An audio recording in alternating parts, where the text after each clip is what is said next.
La pregunta es, si Yahushua fue perfecto y no pecó, ¿por qué en la cruz dijo, Padre, por qué me has abandonado? Como si hubiera perdido la fe. En Romanos 14 dice que lo que viene de duda en comparación con la fe es pecado. Esa es la única parte que podríamos agarrar como para poder decir que perder la fe es pecado, pero está relacionado con otro montón de cosas más.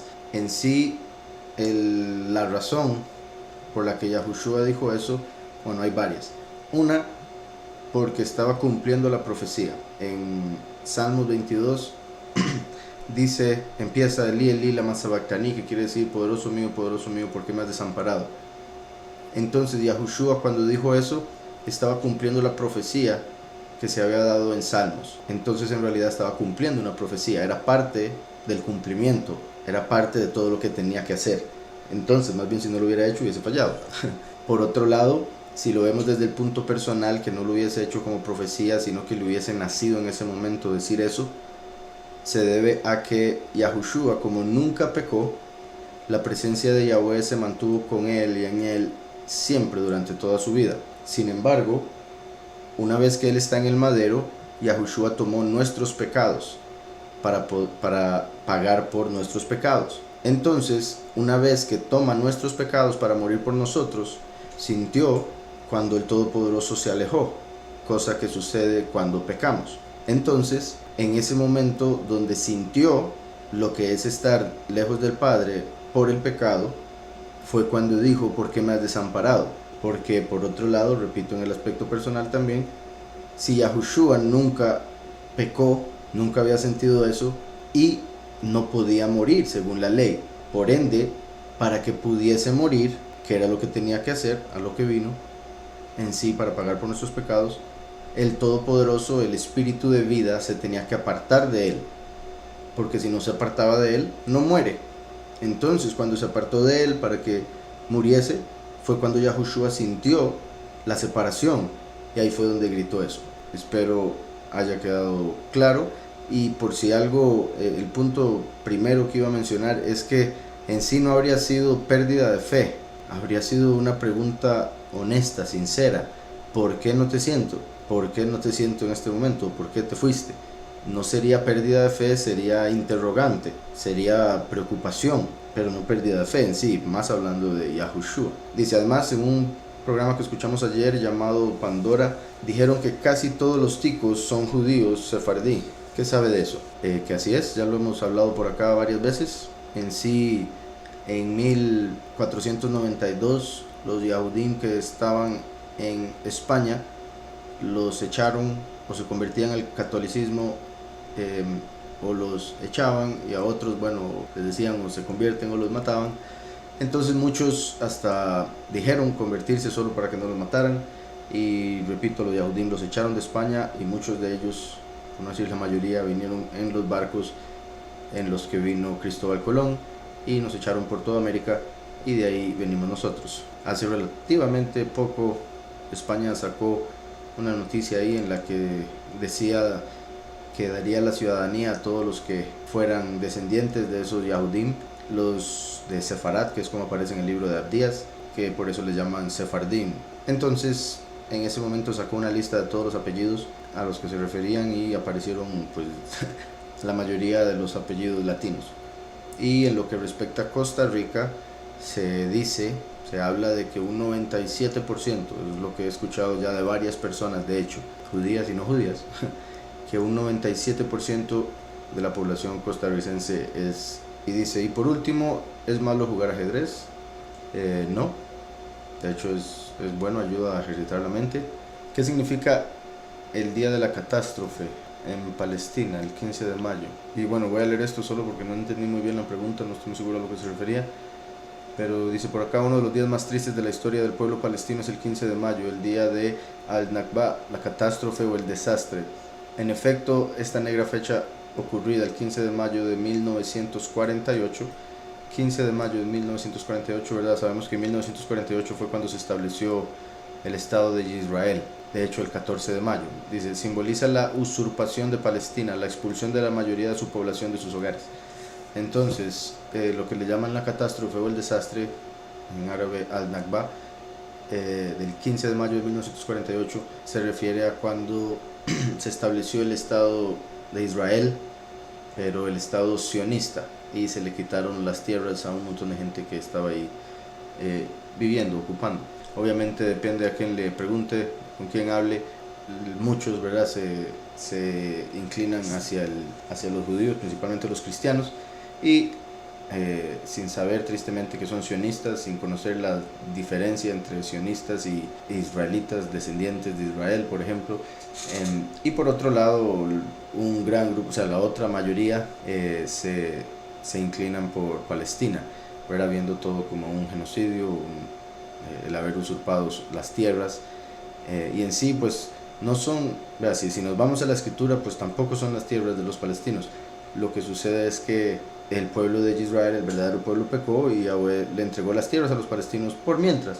Entonces eventualmente esa tierra tiene que ser entregada en las manos de los verdaderos dueños, pero mientras se da eso, hubo unos que usurparon el nombre de los verdaderos dueños y decidieron ir a ocupar ese lugar y sacar a la fuerza a muchos que estaban ahí, pues con derecho, en el sentido de que llevaban ahí años y Yahweh les había permitido estar ahí, por decirlo así, cuidando la tierra. El problema es que hay mucha gente, bueno, como decía, muchos cristianos que se inclinan por Israel, por lo que dice la escritura, pensando que el Israel de hoy en día es el de la escritura, sin saber las diferencias, sin saber, digamos, lo que dice Apocalipsis 2.9 y 3.9 de los que dicen ser judíos y no lo son, sino que son la sinagoga de Satanás. Y en el otro extremo están las personas que apoyan a Palestina porque ven todo eso como una catástrofe, como lo dice por acá, y llegan a odiar a Israel y la idea de Israel como un país, y por ende empiezan a agarrar un cierto odio en contra de la escritura, donde dice de Israel y del Todopoderoso, y del, repito, el pueblo de Israel verdadero, tristemente por las acciones del pueblo de Israel falso. Entonces eso provoca mucha confusión y hay dos grupos, pues así, en ambos extremos, básicamente. Dice por acá, ¿en base a qué se relacionan las tribus con cada uno de los meses? Según el calendario hebreo, ¿cómo sería esto? No sé si se refiere a cuál sería el orden. Como he explicado, hay varias opiniones con respecto a eso. Hay quienes simplemente, y bueno, por si algo, las varias opiniones se mantienen por el hecho de que en cierta forma sí hay conexión de cada tribu con el mes que le otorgan en esas diferentes opiniones. Entonces, por decirlo así, hay varias formas de verlo o acomodarlas. Una es según el orden en el que Yahweh las menciona, por ejemplo en Génesis 49. Entonces, los 12 meses conectados con esas 12 tribus. O sea, solo el hecho del número 12 ya se nota la conexión, por si algo. El hecho de que Yahweh le dijo a Abraham que su descendencia sería como las estrellas del cielo, entonces ya está diciendo que Israel es como las estrellas. Y son 12 tribus. ¿Cuáles estrellas? Son 12 grupos, las 12 constelaciones por las que pasa el sol durante los 12 meses del año. Entonces ya solo con eso se ve la conexión. Ahora, más allá, el orden en sí, como decía, se hace según el orden que se presenta, por ejemplo, en Génesis 49, después el que se presenta en otros capítulos donde nuevamente se mencionan las 12 tribus en orden, como en Deuteronomio también. Entonces hay varias formas en las que lo acomodan, según esos órdenes, como lo presenta Yahweh en la escritura. Pero por otro lado también está el ordenarlos según los símbolos. Por ejemplo, la constelación de Leo sería el león de Yahudá. La constelación de Tauro sería Efraín o Yosef, que es representado por un toro, el becerro de Yom Kippur. La constelación, bueno, el escorpio se conecta con la tribu de Dan, y etcétera, etcétera. Así uno por uno ahí se van encontrando conexiones con una u otra tribu. Voy a decir un par de órdenes, o sea, dos que me parecen como los dos órdenes en los que se dan más claros, y de hecho son los dos que acabo de mencionar. En lo que respecta a los símbolos, las formas o las formas de las constelaciones, Aries estaría conectado con Zebulón. Curiosamente, Aries es un carnero o un cordero. El cordero se encuentra a la derecha del Padre, que es un lugar exaltado, el lugar más exaltado de hecho, y Zebulón significa lugar exaltado. Y a Joseph o Efraín sería Tauro, como ya mencioné, el toro. Benjamín sería Géminis, porque Yosef y Benjamín ambos nacieron de Raquel, los únicos dos hijos de Raquel, la esposa amada de Jacob, como Géminis, que bueno, se refiere a gemelos, pero son dos hermanos, y en sí también hay una relación muy clara en la escritura de Yosef y Benjamín. Isahar con Cáncer, de hecho la tribu, o más bien la constelación de Cáncer, originalmente no era un cangrejo. Bueno, lo conectaban con el escarabajo que adoraban en Egipto, que tiene, bueno, varias conexiones ahí también con la escritura interesantes. Otros lo conectaban con un redil de ovejas. Yisachar estudiaba Torah, entonces se conecta también con lo del redil de ovejas. Yahudá sería Leo, Neftalí sería Virgo, Asher sería Libra, Dan sería Escorpio, Gad sería Sagitario. Por ejemplo, Gad es fortuna y también es tropa, como de guerra. Sagitario es alguien que viene en guerra. Shimón, Capricornio, Rubén, Acuario y Leví, Piscis. Pero el otro orden que se da, que es el que pongo yo en el calendario de la congregación, es que Yahudá sería Aries, así como Yahushua, quien vino de Yahudá, murió en el mes de Aries, en Pesach. Yisachar sería Tauro, Zebulón sería Géminis, Rubén sería Cáncer, Shimón sería Leo, Gad sería Virgo, Efraín o Yahusef sería Libra, quien viene como juez y va a morir en el mes de Libra, en el mes de juicio, en Yom Kippur. Entonces eso es particular porque en este orden Yahudá y Efraín quedan exactamente donde los dos descendientes que vendrían como primero y último respectivamente morirían.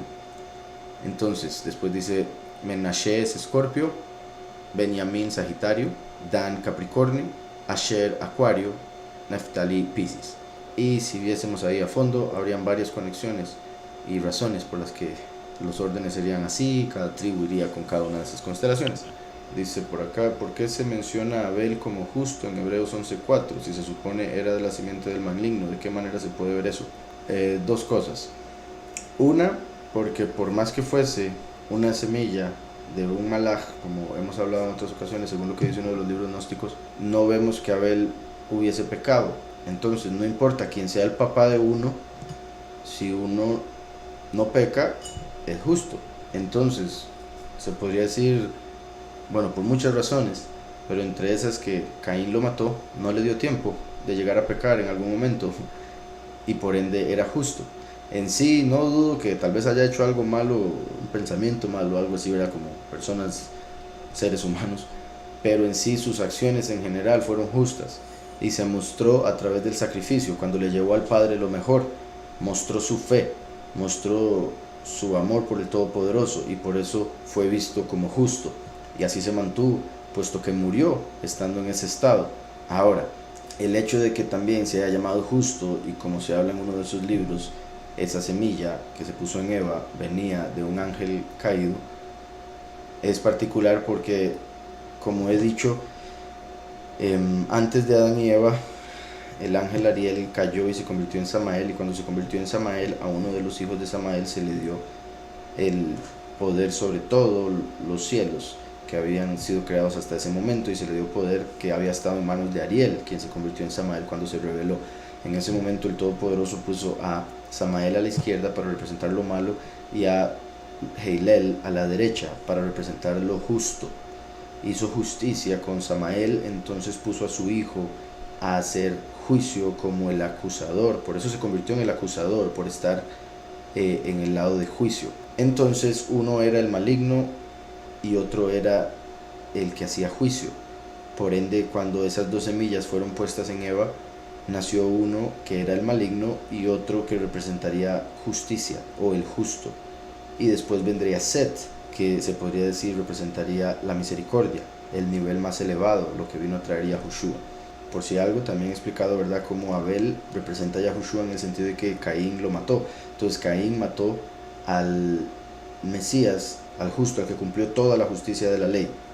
Y no solo eso, curiosamente Yahushua vino de una virgen directamente del cielo. Es la semilla de la mujer, no el hijo del hombre en el sentido de que un hombre tuvo relaciones con Miriam. Ella era virgen cuando quedó embarazada con Mashiach, entonces vino como la semilla de la mujer que se menciona en Génesis 3:15. Y eso es particular porque si entonces Abel no salió de semilla de Adán, sino de una semilla que vino de los cielos, también se llega a cumplir otro reflejo ahí profético de lo que pasaría con el nacimiento de Yahushua, que sería asesinado y después vendría otro, el último, en la segunda venida para sustituir al enemigo y tomar ese lugar que quedaría en la tierra disponible como rey de la tierra, básicamente. ¿Por qué se menciona a Abel como justo si en Hebreos 11:4 si se supone que era la simiente del maligno? ¿De qué manera se puede ver eso? Y también por si algo, cuando Heilel fue puesto a la derecha y Samael a la izquierda, ahí en ese tiempo Heilel estaba como soberano de toda la creación debajo de Yahweh. Yahweh lo había puesto para tener ese trabajo, pero ahí fue donde eventualmente se le fue la cabeza y quiso tener todo el poder y que la gente lo adorara a él en vez de a Yahweh. También se podría decir que sería por esta interrogante o la posibilidad de que alguien pueda tener problemas al no entender lo que se quiere dar a entender con todo ese evento, sería por eso que no está escrito en Génesis. De hecho, queda como en el limbo de dónde salió Abel, porque dice la escritura que Adán conoció a Eva y nació Caín, y después nada más dice que nació Abel, no dice que volvió a conocerla, no dice que volvieron a tener sexo, y eso deja como en un misterio el origen de. Pero después es donde se menciona en los libros gnósticos lo de los malachim que bajaron y pusieron su semilla en Eva. Espero eso haya quedado claro. Dice aquí, ¿qué tanto cuidado hay que tener con la imposición de manos? ¿Qué repercusiones negativas tiene? En sí, cuando se ponen, las manos fueron dadas para dar y recibir, y no solo en lo físico, sino también en lo espiritual.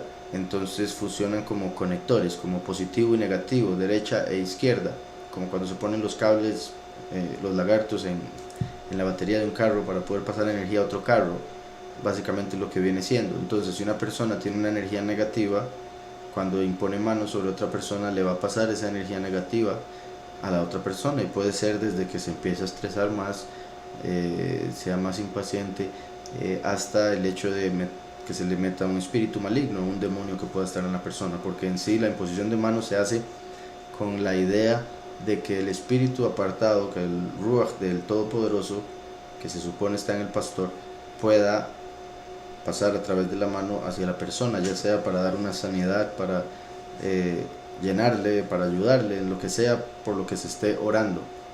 Pero si se está en una doctrina errada, en algo falso, entonces el espíritu que inspiraría a esa persona que pone manos no sería el del Todopoderoso. Podría ser desde algo malo.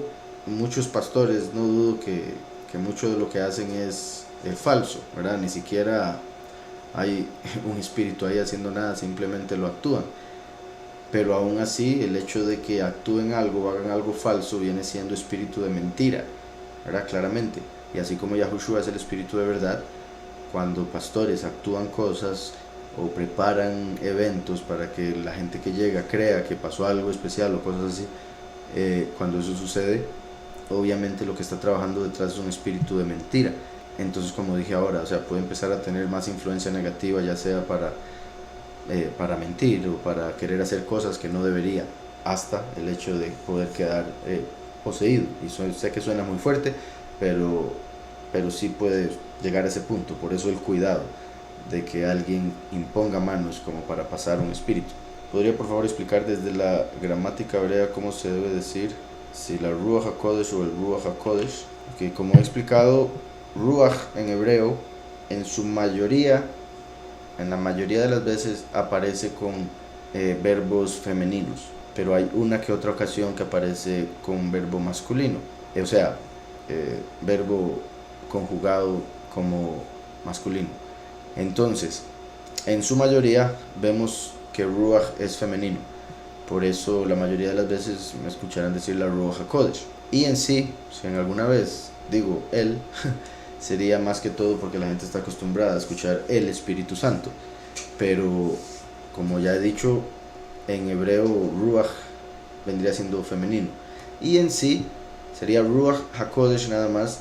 La Ha de HaKodesh sería el artículo en sí. Entonces, cuando uno lo dice en español, básicamente le pone un artículo extra porque sonaría raro si uno no lo usara el artículo. Pero si vamos a hablar de qué artículo quedaría mejor, sería la, porque en hebreo la mayoría de las veces aparece como femenino. Así como Yahweh aparece como masculino, su espíritu aparece como femenino, como un papá y una mamá, y por eso la palabra de Yahweh es su hijo, Yahushua el Mesías. Bueno, dice, me he preguntado acerca del crecimiento de las uñas y del cabello. ¿Por qué tienen que crecer y por qué debemos estar arreglándolos? Por un lado, ¿verdad? Yahweh es un poderoso de orden, y esa sería una de las razones por las que lo tenemos que estar ordenando, acomodando, así como necesitamos también bañarnos, ¿verdad? Por más que no salga cabello como en la cabeza o en la barba, en los brazos, en las piernas, aún así tenemos que lavar esos brazos y esas piernas para mantenernos limpios, todo en orden.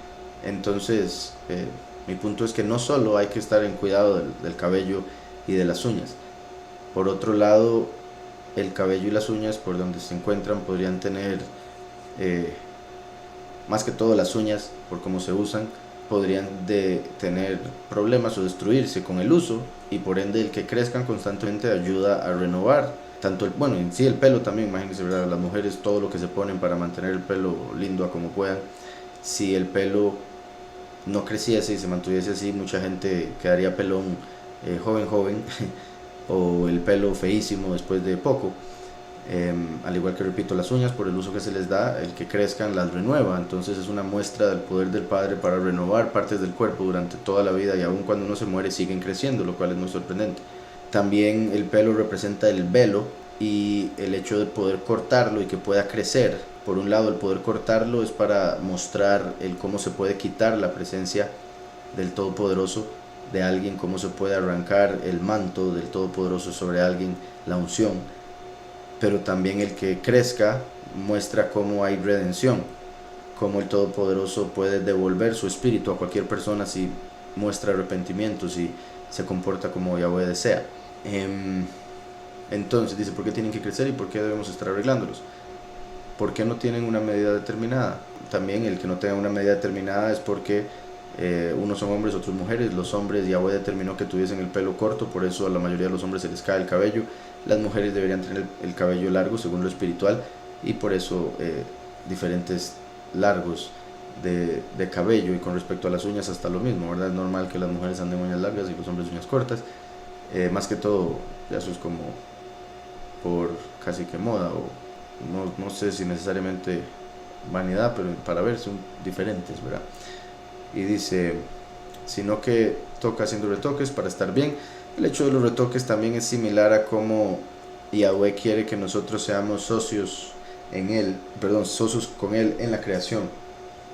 El hecho de que, por ejemplo, el hombre tiene que sembrar y trabajar la tierra, pero Yahweh hizo el sol, la luna, el agua, todo lo demás, el viento, para hacer crecer el fruto, pero después el hombre va y lo cosecha, y no se lo come así, sino que lo tiene que preparar y lo tiene que mezclar con otros ingredientes, y después lo cocina y después se lo come.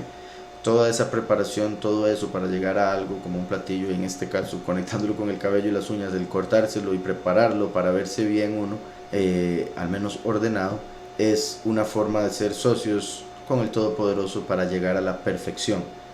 Entonces, así como buscamos llegar a la perfección en lo espiritual, se representa por el mantener el cuerpo como el templo tan perfecto como uno pueda. Espero eso haya quedado claro. ¿Qué puesto tienen los discípulos de Yahushua en el reino de los cielos? ¿Podrán ser escogidos de diferentes tiempos? Pero en sí los discípulos ocupan un lugar inmenso, por supuesto.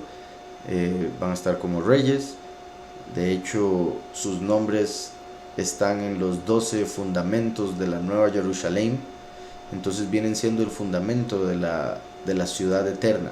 Y repito, en sí eso indica que van a reinar. No necesariamente tienen que ser de los 144,000 para reinar. Repito, no necesariamente, porque por ejemplo están los 24 ancianos que se encuentran rodeando el trono y todos tienen coronas. Entonces no necesariamente tienen que ser de los escogidos 144,000 para reinar, pero por supuesto Yahweh, si quisiese, podría ser que reencarnen en este tiempo final para que sean de los 144,000 y entren de esa manera, puesto que muchos de ellos, vemos en los libros gnósticos, que deseaban estar en este tiempo final y hasta nos tenían celos por la bendición tan grande que podemos obtener por el tiempo en el que estamos, que es el más importante de toda la historia mundial. Obviamente Yahushua ese momento fue clave, y es clave en el sentido de que sin ese momento, sin la muerte de Yahushua, nada de lo que viene podría darse. Pero una vez Yahushua habiendo muerto y resucitado, que claramente es un evento incomparable, una vez que eso se da, se abre la puerta para algo más elevado que todo lo que se ha dado en la historia humana.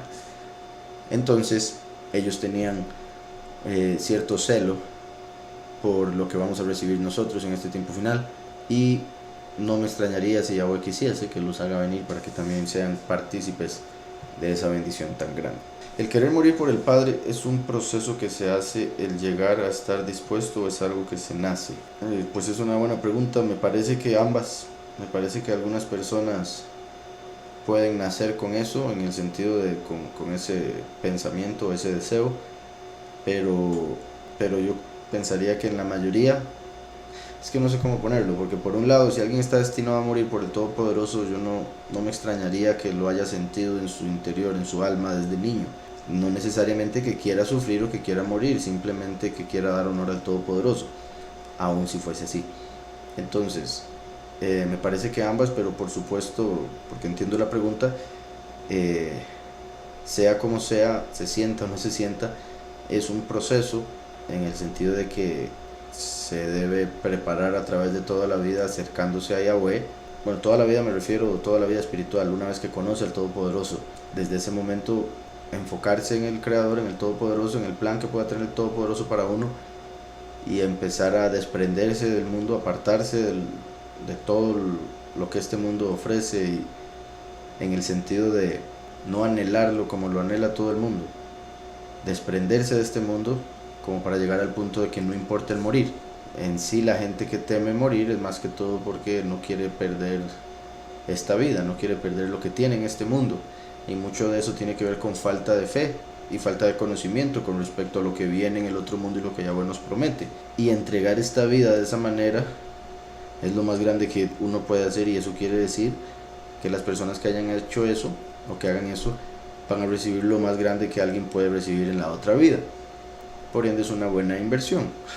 En sí, esta vida se nos dio para invertirla, y uno ve en qué la invierte. Si la invierte en aquello que destruye, o si la invierte en aquello que es eterno. Y si la invierte en aquello que es eterno, entonces va a recibir la mejor recompensa. Por ende, como dice aquí, es un proceso que se hace al llegar a estar dispuesto, es algo que se nace. Sí, como le digo, es un proceso de conocer al Todopoderoso, conocer su plan, conocer su voluntad, conocer sus promesas, conocer este mundo también para ver cuán malo es, como para estar dispuesto a desecharlo, para dar honor a su nombre. Ahora bien, ¿verdad? Como dice la escritura, que el que entregue su vida la ganará, y el que quiera salvar su vida la perderá. Los 144.000 no van a experimentar muerte. O sea, ahorita usted se encuentra en un tiempo en el que Yahweh le da la oportunidad de convertirse en una persona que no experimenta muerte. Sin embargo, como siempre explico, las personas que llegan a ese punto, en sí, en el fondo, estarían dispuestas a dar su vida a Yahweh. Y es por eso que Yahweh no se las quita, sino que los transforma en un abrir y cerrar de ojos. Espero eso haya ayudado, hermano. Bendiciones. Dice por acá: teniendo en cuenta el tema de la reencarnación, ¿estaría bien orar por las almas de los que han muerto sin conocer del Padre? Pues entiendo la pregunta, buena pregunta. Y según lo que entiendo de la pregunta, no sé si se refiere como en general por todas las almas que han muerto sin conocer al Padre, como pedirle al Padre: ten misericordia, envíalas para que puedan conocerte. Pues sí, no veo por qué no. Obviamente, entre esas cosas hay que entender que la voluntad de Yahweh es perfecta, y debemos pedir primero su voluntad, puesto que, por ejemplo, como ya he explicado, según lo que vemos en la escritura, si una persona vino al mundo y después vino 3 veces más, y ninguna de esas 4 veces aceptó a Yahweh y a su Hijo, entonces ya queda descalificado, ya queda fuera. Por ende, esa oración no incluiría a las personas que ya pasaron por todo ese proceso, no incluiría a las personas que ya se les dieron todas las oportunidades. Por ende, si se refiere a una persona específica que usted conozca, pues podría orar al Todopoderoso para que tenga misericordia del alma de esa persona, y si todavía fuese posible, si todavía hubiese tiempo, que le permita volver al mundo para tener una oportunidad de entrar a su reino. sería más o menos la forma en que lo haría, según lo que entiendo en su pregunta. Dice una pregunta: ¿la apostasía es perdonada? Sí, en sí todos nacimos en apostasía. Se nos enseñó la doctrina cristiana, por ejemplo, algunos la católica y demás. Entonces en sí todos nacimos en apostasía. Bendito Yahweh que sí es perdonada, porque si no, no estaríamos acá creyendo en el todopoderoso Yahweh, en su hijo Yahushua, y entendiendo todo lo que nos ha revelado. Ahora, si se refiere a una persona que llega a creer en la verdad y después se aleja de la verdad, depende de con qué pecado se aleje. O sea, pues hay unos pecados que son tan serios que ya significa que está perdido, o al menos tiene que morir para poder entrar como justificado, como dice Pablo en varias ocasiones, que habla de personas que tuvo que sacar de la congregación y entregarlas a Satanás, en sí, en el sentido de entregarlas a morir fuera de la congregación para que después sus almas pudiesen ser justificadas. Y así, en parte así es como lo menciona, obviamente estoy parafraseando. Pero hay personas que simplemente resbalan, ¿verdad? Los justos caen y se levantan.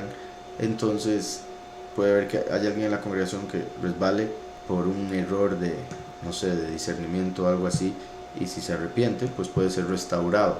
Dice aquí: lo pregunto por las prédicas falsas que dan los falsos pastores.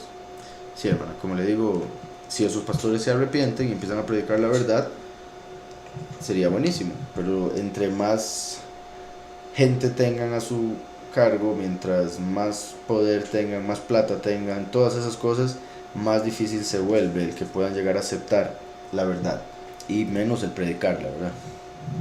¿Por qué los árabes odian a los israelitas? Si Abba Yahweh le dio su promesa a la esclava y le dio su tierra. Con la esclava se refiere a quién, a Agar, pero creo que sin esa segunda parte, aunque si quiere me lo explica, me gustaría que me explique esa segunda parte de lo que comentó aquí para poder decirle más si desea. Pero con la primera parte la respuesta sería: los árabes odian a los israelitas porque los que están ocupando la tierra no son descendientes de Israel, por más que estén en la tierra de Israel y digan serlo. La gran mayoría de ellos no son descendientes de Israel. Muchos de ellos lo saben, otro montón no, pero lo pueden leer en una enciclopedia judía. Entonces los odian porque están ocupando la tierra que ellos ocupaban. Entonces sería como si viniese un pueblo X al país donde usted se encuentra y obtuviese permiso de la ONU para sacar al 80% de la gente que está en ese país, y vean a ver qué hacen y ya. Entonces ese grupo de gente que no sabría para dónde irse estaría en guerra contra esa gente hasta ver cómo hacen para sacarlos. Básicamente, en pocas palabras, eso es lo que está pasando por allá. ¿Por qué los árabes odian a los israelitas? Ahora, en lo que respecta a lo de la escritura, los árabes en sí vienen de, bueno, se puede ver como que en espíritu vienen de Ismael, porque no todos literalmente vienen de Ismael, pero en espíritu vienen de Ismael, el hermano de Isaac, ¿verdad? Por medio de Abraham. Ismael salió de Agar, que era egipcia, esclava, y se volvió concubina, y Isaac vino de Sarai, que se convirtió en Sarah. Ismael era negativo y trataba mal a Isaac, entonces hubo que separarlos, y ahí donde echaron a Agar y a Ismael, y por siempre Ismael guardó un rencor. Después se dice que Ismael se arrepintió al final de su vida, pero sus descendientes no, y sus descendientes continuaron viendo mal a Israel, al igual que Esaú. Eventualmente Esaú e Ismael se unieron para ir en contra del pueblo de Israel. Entonces también lo vemos en la escritura desde hace mucho, es muy común. Aquí, ¿por qué en la escritura David era de buena apariencia? ¿Tiene algún significado eso?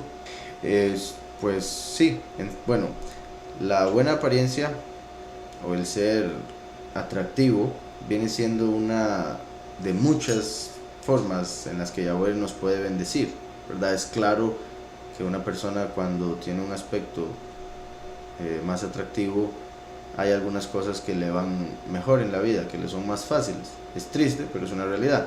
Por otro lado, ¿verdad? Así como el dinero puede ser una bendición, pero para los que son impíos, para los que son del enemigo, las bendiciones de Yahweh se convierten en maldición. Entonces, para una persona que es de Yahweh, una maldición será una bendición. Para los que son del enemigo, una bendición será una maldición. A lo que me refiero con eso es que si una persona negativa tiene mucho dinero, va a usar ese dinero para perderse. Si una persona tiene mucho atractivo físico, se va a desviar y va a caer en mucho pecado. Si una persona no tiene mucho atractivo físico, pero es del Padre, va a lograr desarrollar un montón de cualidades que no hubiese desarrollado si hubiese tenido X atractivo físico, por ejemplo. Y el no haber tenido ese atractivo físico le hubiese ayudado a no tener tantas tentaciones o pruebas a lo largo de la vida. Entonces todo en esta vida, porque esta creación Yahweh la hizo dual, todo en esta creación tiene una dualidad, todo tiene un aspecto positivo y uno negativo. Entonces hay aspectos positivos y negativos, ambos, de ser atractivo y de no ser atractivo. Pero todo se marca dependiendo del alma, de la calidad de alma que hay en ese cuerpo. Porque si es una persona humilde, no va a tener problema con ni uno ni lo otro, siendo atractivo o no, porque va a reconocer lo que verdaderamente vale, puesto que el ser atractivo de cuerpo no se compara por nada con ser atractivo de alma. Y eso yo sé que mucha gente lo dice y hasta se burlan de eso, como que era de la belleza interna, pero es una realidad que quizá muchos no quieran admitir, dependiendo de cuán vacíos puedan estar, pero uno puede ver a una persona que pueda ser súper atractiva, que una vez que abre la boca y dice alguna tontera, se viene todo abajo. Por más atractivo ya no se le ve igual, o hace algo que no debería y todo se viene abajo. Son un montón de cosas, de formas en las que el atractivo físico termina como secundario ante la personalidad. Por otro lado, gente que no es tan atractiva físicamente, pero con su personalidad, con su sentido de humor y con otro montón de cosas, llegan a ser muy atractivos, llegan a atraer mucho a las personas, porque no necesariamente solo al otro sexo, sino en el sentido de que las personas quieren estar con él o con ella, quieren pasar tiempo, quieren escucharle, quieren reír, etc. En el sentido de escritura, refiriéndose a David como bien parecido, se refiere a que tenía aspecto de rey, iba a poder cumplir ese rol. Se refiere a que, bueno, hay otras cosas que menciona en ese contexto, pero nada más me voy a referir a lo que menciona aquí de buen aspecto. Se refiere a que había traído esa bendición, que llamaba la atención, se veía como especial desde que nació, etc. En lo que respecta al Mesías, que curiosamente vino de David, la escritura dice en Isaías 53 que no tendría un aspecto atractivo, no sería atractivo porque Yahweh no quería que siguieran a Yahushua por esa razón. Yahweh quería que lo siguiesen por sus palabras, por sus obras, no por su aspecto. Entonces el Mesías no vino con buen aspecto, como se menciona directamente de David. Y por lo que se menciona así de David, es posible que en cierta forma se cumpla eso con la segunda venida, puesto que está escrito, y si está escrito por algo es. Entonces, si Yahushua no vino con un aspecto atractivo, según Isaías 53, por lo que dice David, eso queda como en el limbo, y no dudo que se cumple, considero que se cumpliría posiblemente en la segunda venida. Sin embargo, hay otras cosas que se dan con el último, o sea, por más que tenga algún atractivo, tiene algunas otros detalles, ¿verdad? Y no sé cómo hablar así como en específicos, pero en lo que respecta al último, como el último viene como rey, Yahushua vino como sumo sacerdote. En la escritura nunca se habla de los sacerdotes como que tuviesen que tener buen aspecto, sin embargo de los reyes sí se habla una y otra vez. En el pasado, una persona para ser rey se tenía que ver bien. En la mayoría de los casos, en Egipto hubo una ocasión en la que hubo un hombre que en realidad era de un aspecto muy negativo y había otro que era muy atractivo, pero el atractivo era súper tonto y el feo era súper inteligente. Entonces tuvieron que hacer lo mejor y decidieron poner al inteligente. Entonces hay pocas ocasiones, pero en general lo vemos y en la escritura bastante, que se habla siempre en el pasado del aspecto de una persona para ser rey. Normalmente por ver a una persona con buen aspecto, por ejemplo a Yosef, con solo ver que era de buen aspecto, cuando lo estaban vendiendo como esclavo, no creían que fuese esclavo, sino que con solo verlo decían, este es un descendiente de rey, este es un príncipe, con solo verlo, por más que se lo estuvieran vendiendo como esclavo. De hecho hasta decían, lo más seguro ustedes que lo están vendiendo son sus esclavos. Entonces hay varias particularidades con eso, y repito, se podría cumplir con el último en cierta forma. También se habla de que David era pequeño y eso se conecta con el último igualmente, por eso menciono ambas cosas, así como Paulus quiere decir pequeño y Paulus representa al último, entre otro montón ahí de detalles. Entonces, ¿por qué en la escritura David era de buena apariencia? ¿Tiene algún significado eso? Espero con eso que mencioné esté claro. Ahora también un punto, de hecho hasta más importante que todo lo que acabo de decir, es que cuando la escritura dice buena apariencia, es tov a la vista, es bueno a la vista, y el último viene como el bueno. Cuando Yahushua le dijeron bueno, él dijo, ¿por qué me llamas bueno? Solo hay uno bueno y Yahweh que está en los cielos. Yahushua vino como el árbol de vida, el último viene como el árbol del conocimiento del bueno. Entonces Yahushua es la vida, el último es el bueno.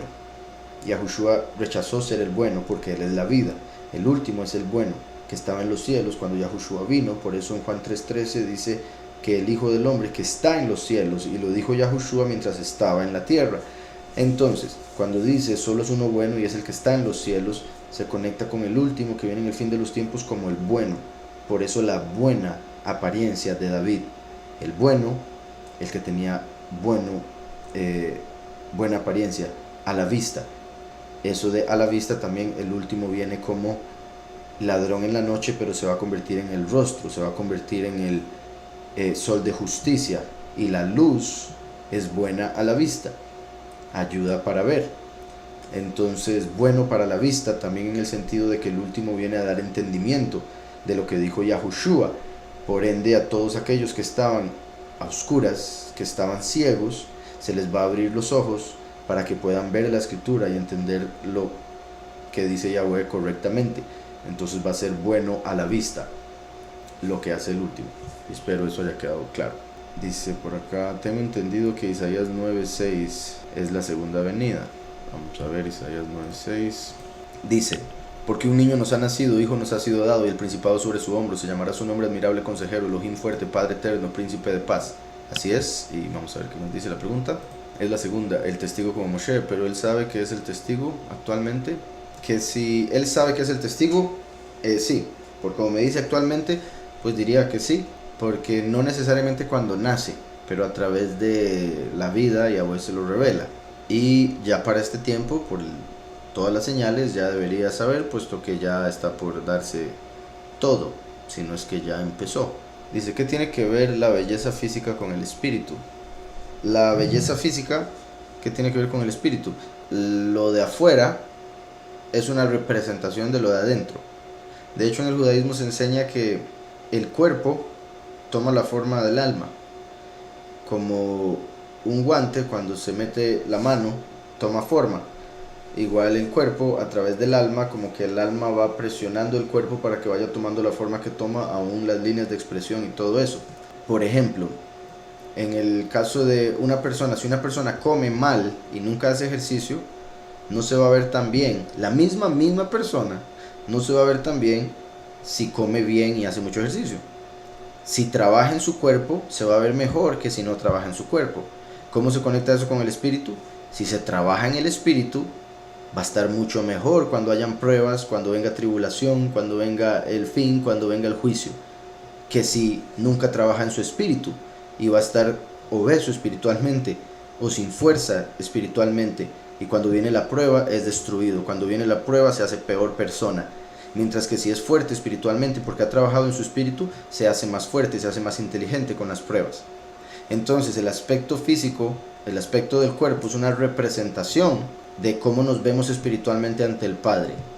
Ahora, no estoy diciendo, que quede claro, no estoy diciendo que si una persona tiene un mal aspecto físico, también tiene un mal aspecto espiritual. No. Si trabaja en el espíritu, de hecho es común que si uno entre más se enfoca en el espíritu, pues va a tener problemas quizá con el aspecto físico, porque se deja de fijar en la moda y en vanidad y cosas así.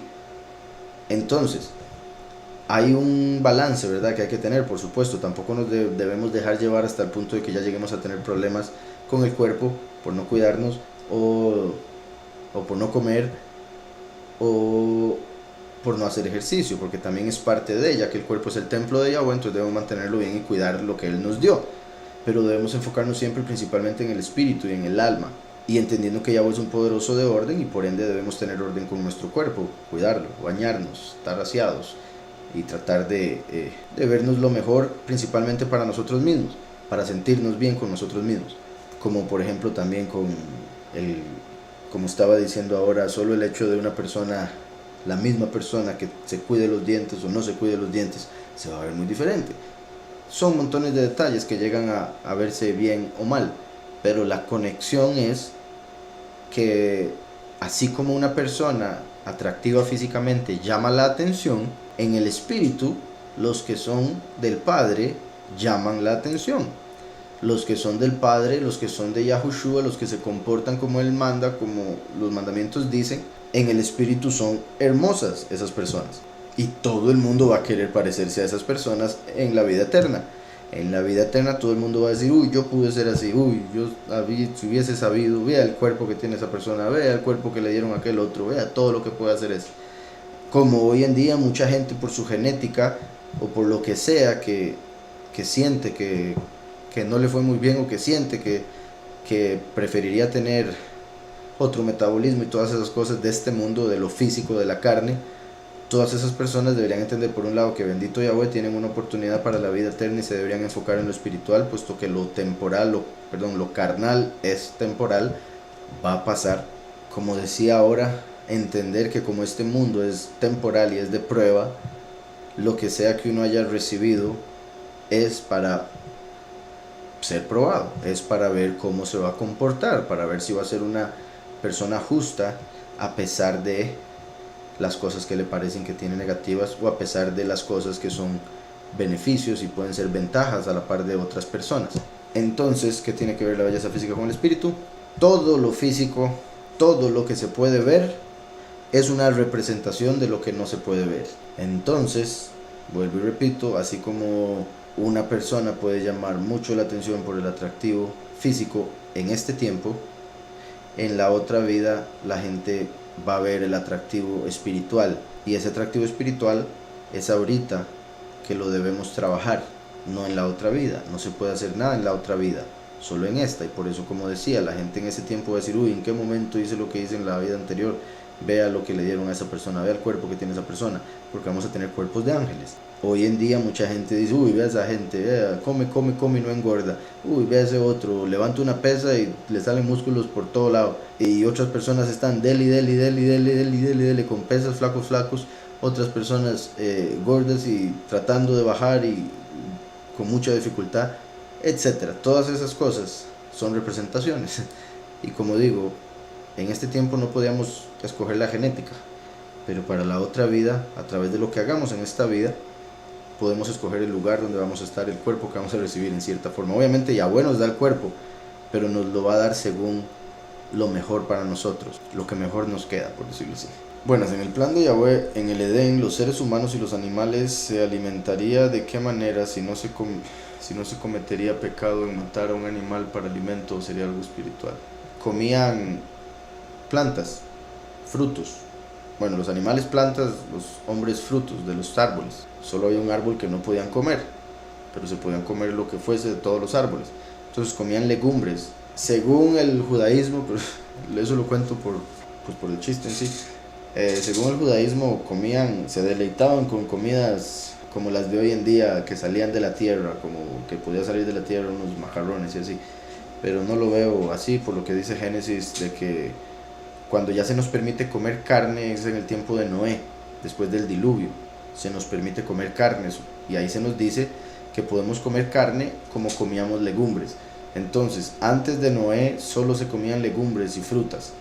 Después de Noé es que empezamos a comer carne. Y fue después de Noé que los animales se volvieron carnívoros, los que son carnívoros, por supuesto. Antes de Noé todos los animales comían plantas, aún el león. Dice, ¿me puede explicar Gálatas 4, verso 1 y 2? Dice, pero también digo, entre tanto que el heredero es niño, en nada difiere del esclavo, aunque es soberano de todo. Aquí en lo principal se refiere a Yahushua y en general a los que creen en Yahushua mientras estamos en este mundo. Entonces explico, entre tanto que el heredero es niño, como nosotros estando en este mundo estamos como niños, sin los derechos de un adulto, ¿verdad? Un niño en casa hace lo que se le dice o debería, pero cuando llega a los 18 años se le dice si quiere se va de la casa y haga con su vida lo que quiera.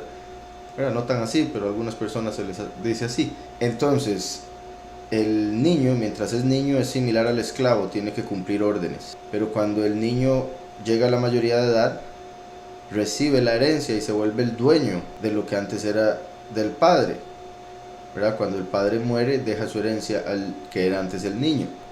Y entonces, de niño, era igual que el esclavo con respecto a los mandatos que recibía, con respecto a en cierta forma el trato, pero una vez que llega a ser el heredero de todas las cosas, se convierte en el dueño del esclavo. Entonces eso representa cómo en este mundo Yahushua vino, así como nosotros venimos a este mundo, creemos en Yahushua y tenemos que obedecer al Padre, tenemos que hacer lo que nos dice, y les pasa cosas similares a los justos y a los impíos. Los justos son hijos, los impíos son esclavos del pecado, pero pasan cosas similares. Los dos sufren, los dos tienen éxitos, los dos se gozan a veces, los dos lloran a veces, le llueve a los dos y demás. Entonces, una vez que este mundo pase, ya llegamos a la mayoría de edad. Los que eran impíos se va a mostrar que son esclavos, y los que fueron justos se va a mostrar que son hijos y por ende herederos, y van a obtener autoridad sobre la creación misma, que es la herencia que Yahweh nos da a través de Yahushua. Y Yahushua lo recibió al morir, recibió toda la autoridad sobre toda la creación, puesto que vino al mundo a obedecer y se veía igual que todo el mundo, como todas las personas. Entonces el niño, el hijo, se veía igual que los esclavos, los que seguían a Hillel, a Samael y demás. Pero cuando lo mataron, cuando Yahushua murió, se convirtió en el heredero, dueño de todas las cosas, y Satanás mismo se convirtió en su esclavo. Entonces Yahushua mismo se convirtió en el dueño de Satán cuando Satán lo mató. Porque antes Yahushua como enviado del Padre y Satanás como un ángel del Padre eran similares como el niño y el esclavo. Pero al morir Yahushua se convirtió en el dueño de Satanás. Entonces por eso dice, pero también digo, entre tanto que el heredero es niño, en nada difiere del esclavo, aunque es soberano de todo, sino que está bajo tutores y administradores, como cuando vino Yahushua tuvo a Miriam y a Yosef como padres, tutores, y después lo pusieron, de fijo estuvo en escuelas y demás. Entonces tuvo tutores, administradores. Dice, hasta el tiempo señalado por el Padre. Así también nosotros, cuando éramos niños, estábamos en esclavitud, y ahí continúa explicando en parte lo que decía ahora yo.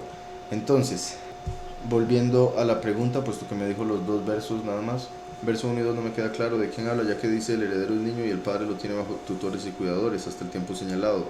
Luego habla de así como nosotros en el verso 3 en adelante. ¿Será que se refiere al último? Se conectará con lo de Marcos 9:33, quien recibe a un niño como este a mí me recibe. Pues veo la conexión ahí, buen punto. Como dije, ¿verdad? Como singular se refiere a Yahushua, en general se refiere a los que creen en Yahushua. Yahushua envía al último, que es su mensajero, su malaj, entonces se cumple lo mismo con él. Por ende, interesante también la conexión que hace con Marcos 9:33, quien recibe a un niño como este a mí me recibe, que según lo que me parece entender de su pregunta estaría diciendo el que recibe al último, que viene como un niño, en el sentido de, y de hecho se conecta con lo que veíamos ahora de Isaías 9, un niño nos es nacido y el principado sobre su hombro, porque un niño nos ha nacido, hijo nos ha sido dado y el principado sobre su hombro, admirable consejero, se llamará su nombre, poderoso, fuerte, Padre eterno, príncipe de paz. Una de las razones por las que aquí se refiere al último es porque Yahushua vino como hijo, pero aquí se dice que se le va a llamar padre. Yahushua vino como sumo sacerdote, pero aquí se dice que se le va a llamar príncipe. El último viene como padre, viene como príncipe para convertirse en el rey. Así como Yahushua vino como el hijo para convertirse en el sumo sacerdote. Y así hijo y padre cumplen ambos roles. y después se hacen uno en el fin de los tiempos, como lo menciona Ezequiel 37. Entonces, ese niño de Isaías 9:6 se puede conectar con la parábola del niño con tutores y administradores y conectarse con lo que dijo Yahushua, el que reciba un niño como este. Obviamente se refería en general a los niños, en el sentido más simple, ¿verdad? Por supuesto, se refería a los niños. El que cuide de los más inocentes va a recibir recompensa, Yahweh le va a dar y Yahweh le va a cuidar a él, y estaría recibiendo a Yahushua, en el sentido de que al mostrar obras del Espíritu, a través de sus obras mostrar fe, Yahweh se le va a revelar, le va a dar entendimiento y demás para que pueda reconocer a Yahushua HaMashiach. Entonces, como decía, quien recibe a un niño como este, a mí me recibe. También otro nivel de ese verso se refiere a las personas que cuando, digamos, si alguien va y predica de Yahushua y alguien lo recibe, está recibiendo a Yahushua, no a esa persona. Y eso es también muy importante entenderlo. Por otro lado, lo que usted mencionaba, sí, se conecta como el hecho de que el último viene como el niño de Isaías 9:6, como el niño con tutores y administradores, y el que le reciba a él, al último, como un niño, lo va, en realidad estaría recibiendo a Yahushua mismo. Por eso el último representa al primero, puesto que es su mensajero. Dice, ¿qué sabe sobre el Q de Metatron y qué piensa de tatuárselo con las letras hebreas del nombre de Yahweh en el centro? Bueno, como siempre digo, verá por acá, yo no soy de promover tatuajes, ya he hablado al respecto, en el sentido de lo que veo en la escritura y de que no es algo por lo que Yahweh condene o algo así, pero sí considero que es algo de mucho cuidado, mucho cuidado, entonces por eso no lo promuevo. Ahora, con lo del cubo de Metatron sí me parece una forma muy interesante. He visto algunas cosas similares a lo que me menciona aquí, o sea, tatuajes así. He visto algunos bastante interesantes. En sí, lo del cubo de Metatron, pues viene siendo el trono del Malach, del ángel. Viene siendo un trono y se dice que esa es la forma del mismo. Ahora bien, lo curioso es que esa forma, si se ve de una manera bidimensional, más o menos se parece a la estrella de 6 picos. Y la estrella de 6 picos es un símbolo negativo, como ya hemos hablado, ¿verdad? Tiene en el libro de Amós y el libro de Hebreos aparece que es la estrella de Moloch y de Kium, que se hicieron los israelitas rebelándose en contra de Yahweh para adorar a Moloch y Kium. La pregunta es la siguiente: ¿los híbridos o ángeles caídos o las 13 razas que dominan, todo será lo mismo? No, pues no son lo mismo, porque un ángel caído es completo ángel. Un híbrido es mitad ángel, mitad humano, o mitad humano, mitad animal, o mitad humano, mitad otra cosa. O sea, para híbridos son dos cosas mezcladas. Y las 13 razas que dominan, es posible que entre ellos tengan algo de híbrido, tengan algo mezclado, es posible, pero se supone que esas 13 razas son humanos que sirven a 9 que son híbridos.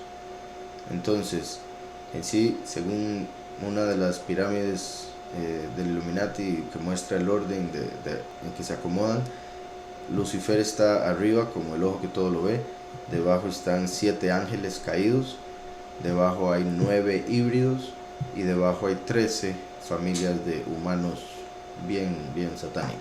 Vamos a ver, Hechos 11, verso 26. Se congregaron allí todo un año con la iglesia y enseñaron a mucha gente. A los discípulos se les llamó cristianos por primera vez en Antioquía. Como mencioné, digamos, ahí agarré una escritura que tengo en hebreo, bueno, aunque como he mencionado es una escritura que se hizo basándose en el vocabulario del Antiguo Testamento y en la versión griega del Nuevo, para escribir en hebreo el nuevo pacto según ese mismo vocabulario del Antiguo. Pero en este verso aparece cristianim, que sería como el equivalente de cristianos en hebreo, el equivalente en el sentido de como una transliteración por el hecho de que era un término griego, porque fue en un lugar griego donde se les llamó así por primera vez. Entonces, y digo eso porque no decía mesiánicos, como quizá algunos pensarían, decía cristianos. Ahora, lo que yo expliqué, o sea, no es que habrían cambiado la palabra en el verso. O sea, en realidad no sé cómo me habrá entendido por la forma en que me lo explica aquí, pero vuelvo y repito rápidamente. Ahí dice que fueron los griegos, ¿verdad? Obviamente gentiles, con eso me refiero a no creyentes del Todopoderoso, puesto que sí, según lo que vemos en Gálatas, Colosenses y Romanos, cuando una persona cree en Yahushua se vuelve parte del pueblo. Entonces, estos eran griegos que no creían en Mashiach, quienes empezaron a llamar a los de la congregación cristianos. No fueron los creyentes mismos los que se llamaron a sí mismos cristianos. No fueron los creyentes los que inventaron el nombre.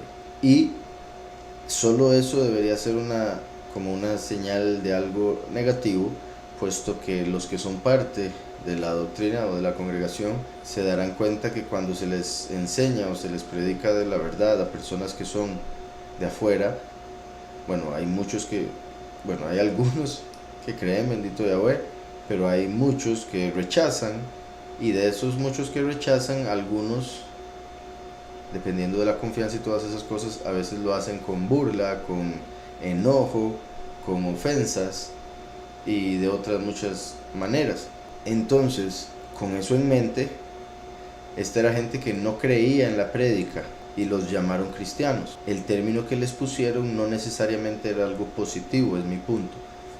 Cuando vamos a los otros dos ejemplos en los que aparece la palabra cristiano, en el Nuevo Pacto solo aparece 3 veces la palabra cristiano, 3 veces. Las otras 2 veces también aparece como algo que parece ser negativo, porque Pablo dice que no nos debemos ofender si nos llaman cristianos, así como no nos deberíamos ofender si nos llaman ladrones, si nos llaman asesinos. Si no hemos asesinado a nadie, si no hemos robado, ¿por qué nos vamos a ofender? Pero entonces, ¿por qué en el contexto pone cristiano a la par de ladrón o asesino? Y por otro lado, Agripa, que le dice a Pablo, casi me convences para convertirme en un cristiano. Si el término cristiano fuese positivo, él hubiese estado orgulloso de convertirse en un cristiano. El decir casi me hago un cristiano es como decir casi me embarco y hago algo que no debería. Y por eso, como he dicho, una de las etimologías que se encuentran de la palabra cristiano se dice que es de la palabra crestín, que es también la que traducen como cretino, y que indicaría que el término se les habría puesto como dando a entender que eran tontos por creer en la resurrección de los muertos. Ese sería el punto. Como dije, en la versión hebrea que yo tengo es basado en la versión griega del libro de Hechos, porque hasta el momento no se ha encontrado el libro de Hechos en hebreo, aunque sí considero que originalmente se escribió en hebreo. Hasta el momento no se ha encontrado, al menos que yo sepa, y si alguien sabe, por favor hágamelo saber y mándemelo, porque sería súper bueno tener el libro de Hechos en el hebreo original. Y se podría explicar Gálatas 4, 21, 31. Decidme los que queréis estar bajo la ley. Esto, es muy importante todo esto que voy a leer. Y curiosamente suele suceder que hay gente que malinterpreta algunas de las cosas que yo digo, ya sea en prédicas o en canciones, y algunos me han acusado de legalista y otros me han acusado de todo lo contrario, y ambos se equivocan, porque por ejemplo lo que voy a explicar con esto debería dejarlo claro, pero creo que va a dejar confundido a ese mismo tipo de personas, terminan confundidas de todas maneras. Pero voy a explicarlo aprovechando esta parte. Dice, decidme los que queréis estar bajo la ley o la Torá. ¿No habéis leído la Torá? Los que queréis estar bajo la ley, ¿no habéis leído la ley? Eso es poderosísimo. Ya con solo eso, ahí Pablo está diciendo, ¿pero acaso no conocen lo que dice la ley? ¿Por qué quieren estar bajo esa ley? Si la conocen, saben que nos condena. Y si nos condena, ¿por qué quieren estar bajo la condena? ¿Por qué mejor no aceptan la ley del favor? O sea, la Torá, entendida a través del Espíritu que entregó Yahushua, que es la verdad, y así reciben la redención que fue prometida a Abraham, y la recibió a través de su fe en su semilla. Bueno, su fe en Yahweh, que enviaría una semilla para redimir, su simiente Yahushua. Los que queréis estar bajo la ley, ¿no habéis oído la ley? Pues está escrito que Abraham tuvo 2 hijos, uno de la esclava y el otro de la libre. Aquí esta explicación que se da en Gálatas es muy importante porque debería el lector utilizarla como ejemplo para entender la escritura.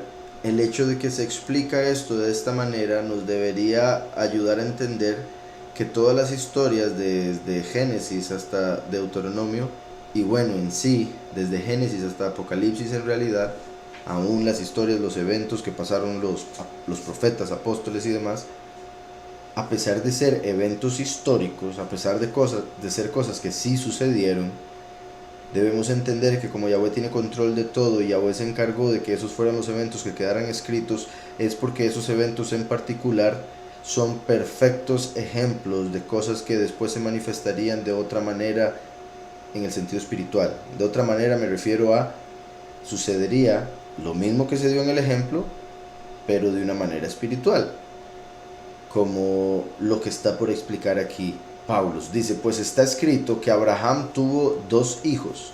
Esto sucedió literalmente para representar 2 pueblos.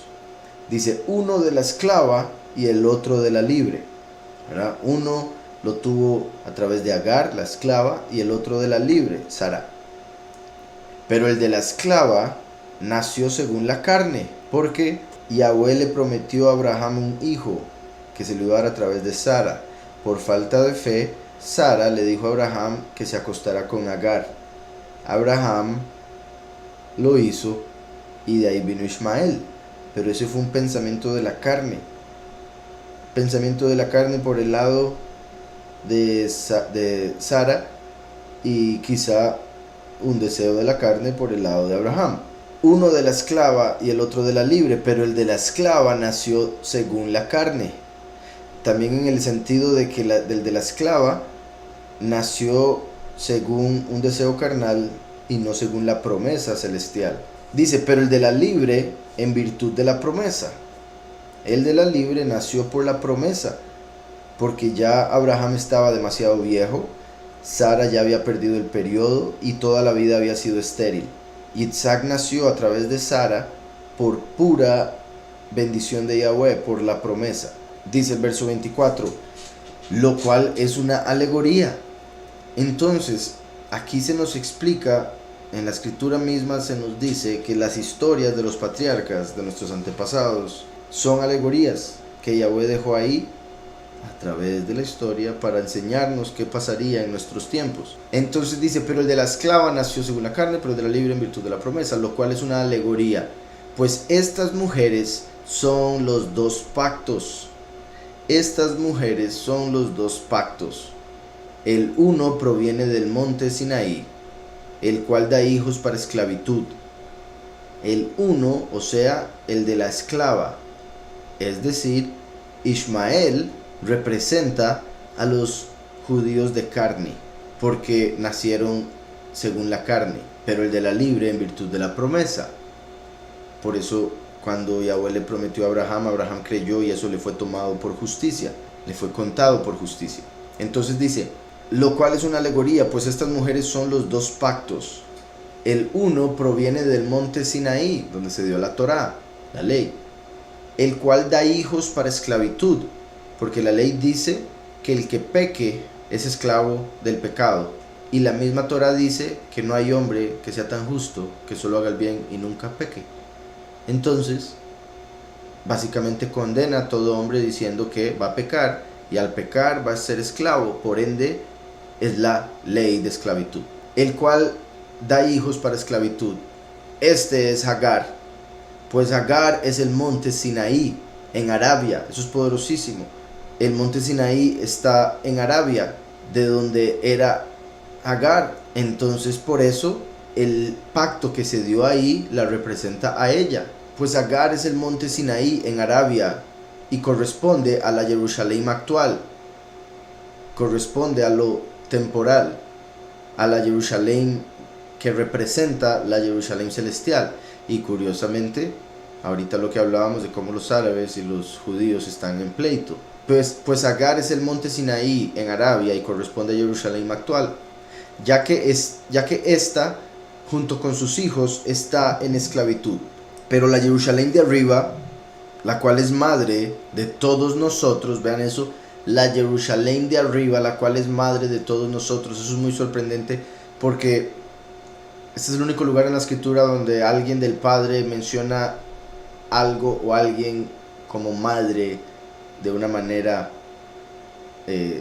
como tan honorable, así como lo hace aquí este verso. Con eso me refiero a que en ningún lugar aparece como hacen los católicos hablando de María, pero obviamente sí está el saludo que le dio el Malaj a Miriam por el honor que merecía como una mujer justa que se convertiría en la madre de Mashiach en la carne. Pero aquí vemos que por un lado Yahweh es nuestro Padre, pero ahora menciona la Jerusalén de los cielos como nuestra madre. Y como sabemos, y como mencioné ahora temprano, Ruach en hebreo es femenino, espíritu es femenino.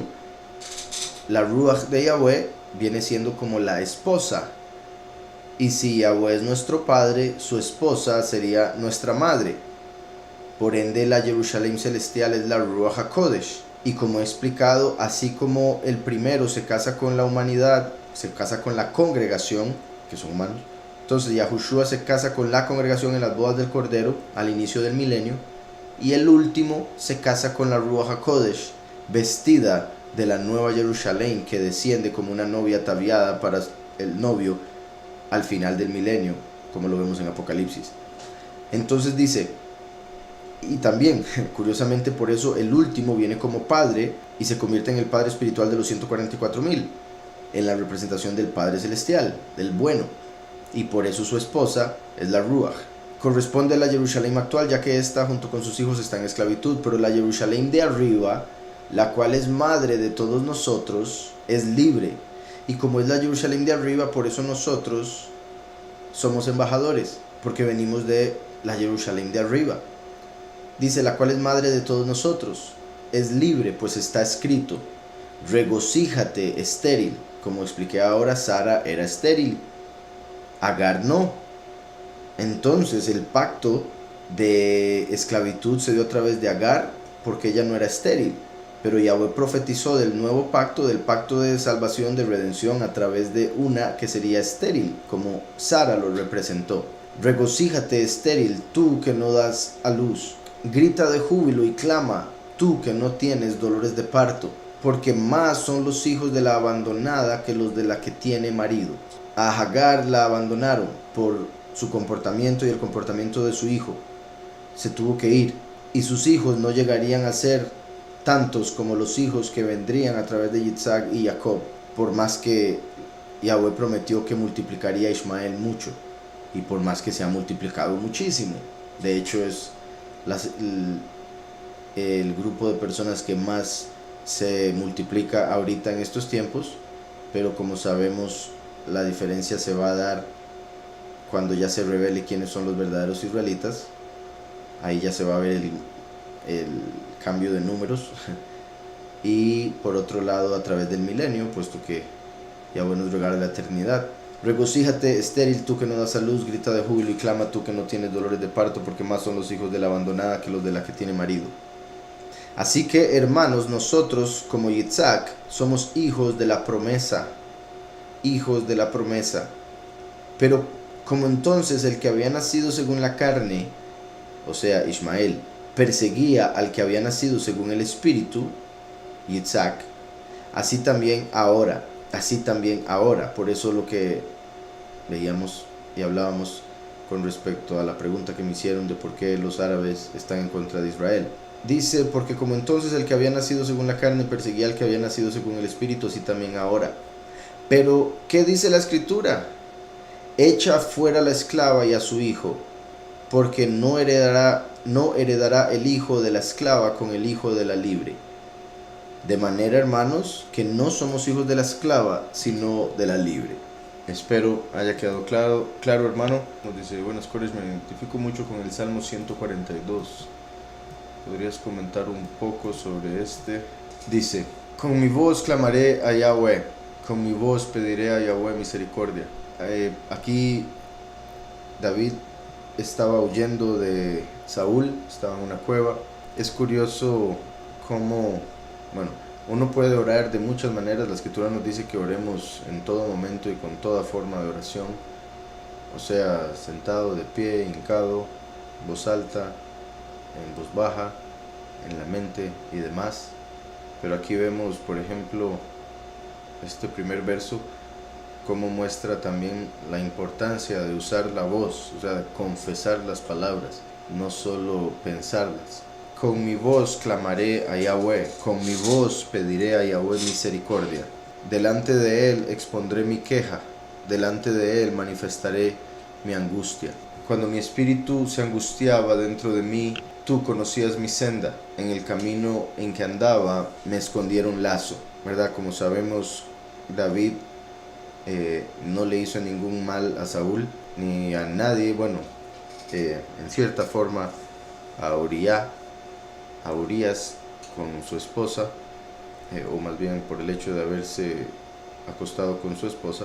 Y dice, bueno, por un lado ahí donde pide misericordia, obviamente como todos cometemos errores y necesitamos de la misericordia de Yahweh. Después dice, delante de él expondré mi queja, no quejándose contra Yahweh, sino quejándose de la situación en la que se encuentra, o sea, en el sentido de como cuando un niño se queja porque tiene hambre o se queja porque necesita algo, quejidos como de llanto, no quejándose de que por qué Yahweh hace las cosas como las hace y esto y lo otro. O sea, de una manera obediente y respetuosa, no de una manera negativa, rebelde.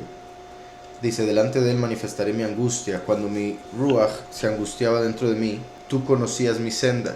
O sea, cuando uno se está ya desesperando, por más que uno esté desesperándose, por más que uno esté mal y piense que no hay salida, Yahweh tiene control de todo, Yahweh se encarga, Yahweh sabe la salida y nos va a ayudar. Dice, tú conocías mi senda, en el camino en que andaba me escondiera un lazo. Mira a mi diestra y observa, pues no hay quien quiera conocer. Mira a mi diestra y observa, pues no hay quien quiera conocer. No tengo refugio, ni hay quien cuide de mi vida. Esto es muy particular, muy poderoso, porque es similar a como, por ejemplo, los dos testigos, y obviamente en cierta forma se dio con Yahushua. Sin embargo, vemos, o sea, la historia de Yahushua, vemos que anduvo con los 12 discípulos, y durante la prédica parece haber sido querido por todos excepto los fariseos, y los fariseos después se encargaron de desviar al pueblo para que pidieran que lo mataran. Pero obviamente había gente, no solo los fariseos, que pudo haber estado en contra de él, sin duda.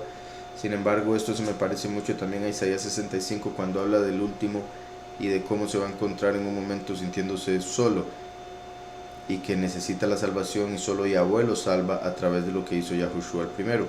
Entonces dice, mira a mi diestra y observa, pues no hay quien quiera conocer. Como a los dos testigos los van a odiar el mundo entero, como cuando se enseña la doctrina verdadera, poca gente en realidad lo quiere conocer a uno, poca gente lo quiere escuchar a uno en realidad. Es una bendición que nos dejen estar aquí en la radio, por ejemplo, y es por básicamente conocer a la persona que es dueño de este lugar, y por que la persona quiere que se hable cosas del Todopoderoso y de la Escritura aquí en la radio. Pero también por esa misma razón es que estamos hasta ahora. No hay quien quiera conocer. Eso es sorprendente y es triste, porque también dice Oseas 4:6 que por falta de conocimiento mi pueblo es destruido. Pero la gente no quiere conocer. Aún, por ejemplo, con esto de lo de las inyecciones estas o del COVID y demás, como muchas veces uno les quiere enseñar algo a alguien y no quieren conocer.